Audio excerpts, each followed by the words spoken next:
नमस्कार, मैं हूं आपके साथ मोहन चौहान और आनंद ज्ञान टीवी देख रहे हैं आप। और आज हमारे साथ खास बातचीत के लिए जुड़े हैं भाजपा शहरी मंडल के अध्यक्ष शैलेंद्र गुप्ता जी। उनकी जो भविष्य की योजना है, संगठन को मजबूत करने की जो चुनौतियां हैं, उन सभी विषयों को लेकर हम इनसे चर्चा करेंगे। तो सबसे पहले सर, आपका बहुत बहुत स्वागत है हमारे चैनल में।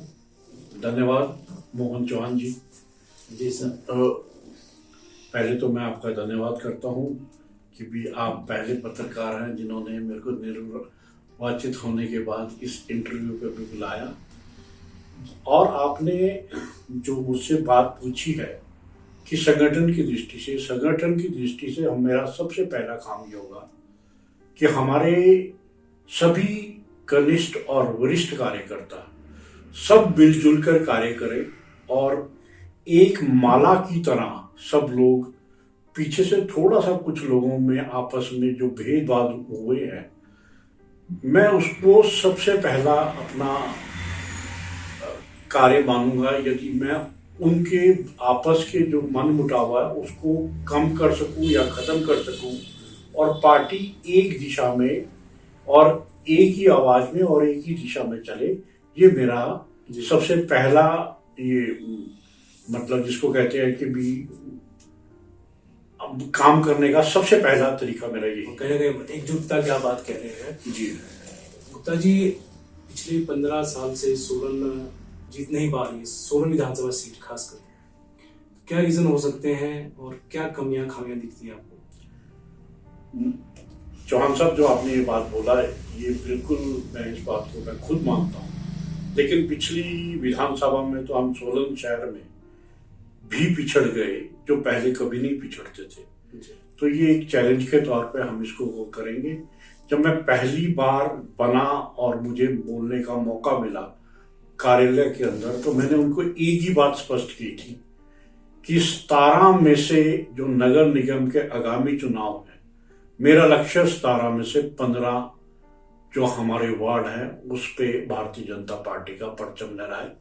इस लक्ष्य के साथ हम आने वाले जो 10-11 महीने हैं उसमें एकजुट होकर काम करेंगे और भारतीय जनता पार्टी का जो मेयर है वो निश्चित तौर पर वो बनेगा।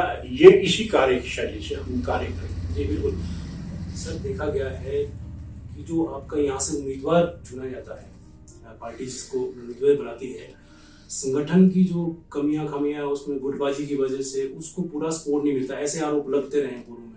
तो जैसे आपने शुरू में ही कहा कि हम उनको एकजुट एक माला में पिरोने की बात की है आपने, तो जो अभी भी कुछ अभी क्या ऐसा मन मुटाव अभी तो नहीं दिखता आपको? नहीं, ऐसा नहीं है। हमारे जो वरिष्ठ लोग हैं, जो असल में जो पार्टी आज हमारी विश्व की सबसे बड़ी पार्टी बनी है, उसके जो नींव के पत्थर हैं, जो आज घरों में बैठ गए थे पिछले 15-20 सालों से, वो पार्टी कार्यक्रमों में नहीं आ रहे थे। तो पहले दिन से मेरी कोशिश ये रही है कि उन लोगों को पार्टी में लाकर उनसे आशीर्वाद दिया जाए और हमारे जो युवा और नए कार्यकर्ता हैं उनके समन्वय के साथ उनका समन्वय होना चाहिए। ये नहीं है कि जी पुराने ही लोग हों, नए लोग ना हों, तो उन दोनों का जो समन्वय है वो रहे और पार्टी एकजुट होकर एक ही दिशा में आगे बढ़े। जी सर, क्योंकि आप अध्यक्ष तो अभी आप नवनियुक्त अभी हुए हैं, लेकिन आप पिछले 4 साल से वार्ड 9 से पार्षद भी रहे हैं और बड़ी प्रमुखता से अपने नगर निगम में जो शहर के मुद्दे हैं वो उठाते रहे हैं आप।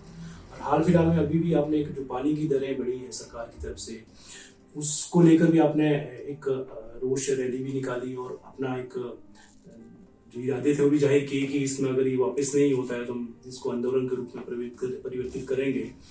तो अभी क्या लगता है, अभी सूरत हाल आपको क्या लगता है, उस आंदोलन का क्या रिएक्शन हुआ, कुछ पता बता पाएंगे? सबसे दुर्भाग्यपूर्ण बात तो यह है कि जी लोकतंत्र की हत्या जिस तरीके से नगर निगम में हो रही है, वहां जो भी इम्पोर्टेंट जो भी ऑर्डर या हमारी जितनी भी ऑर्डर्स पास होते हैं वो नगर निगम के हमारे आम सभा में नहीं रखे नहीं जा रहे। इस वजह से मेरा जो विरोध था, हम 3 महीने पहले सुप्रीम एक हाई कोर्ट का एक केस जिसमें हमें करोड़ों रुपए का नुकसान हुआ, उसके बारे में हम जो आम सभा 3 महीने बाद हुई, ये तक नहीं बताया गया कि हम उसके बाद दरें बढ़ गई। दरें बढ़ने के बाद सितंबर में नोटिफिकेशन हुई, अक्टूबर में जो जल शक्ति विभाग है उन्होंने हमें बढ़ी हुई दरों के हिसाब से हमें बिल भी दे दिया, और उसके 3 महीने के बाद हमारा आम सभा हो रही है। आप बता नहीं रहे कि जी 1 करोड़ रुपया 1 महीने का जल शक्ति विभाग ने बढ़ा दिया, ये सरकार की नोटिफिकेशन है।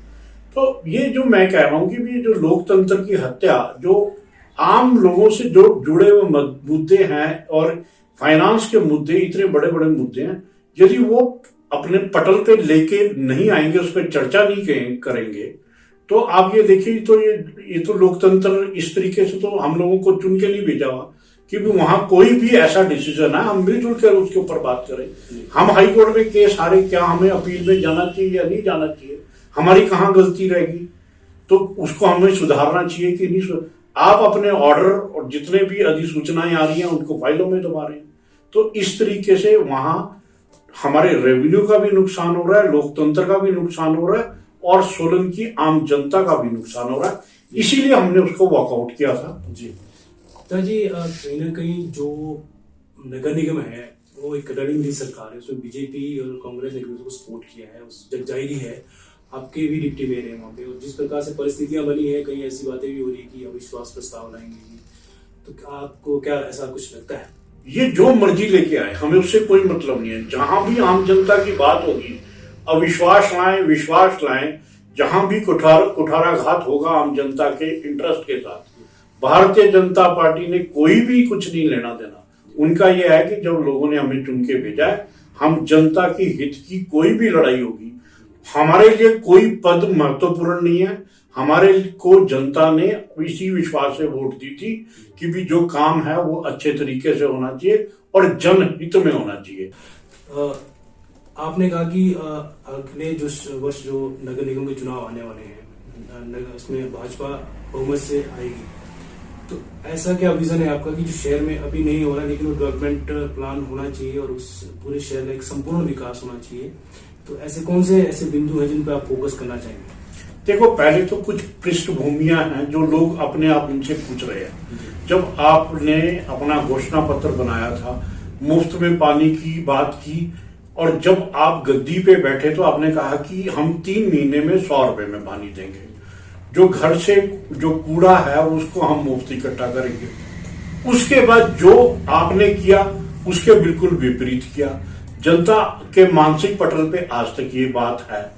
और दूसरी बात, इन कांग्रेस में डे 1 से एक आपस की लड़ाई ने सोलन के विकास को ग्रहण लगाया, जो सोलन की जनता ने भी देखा।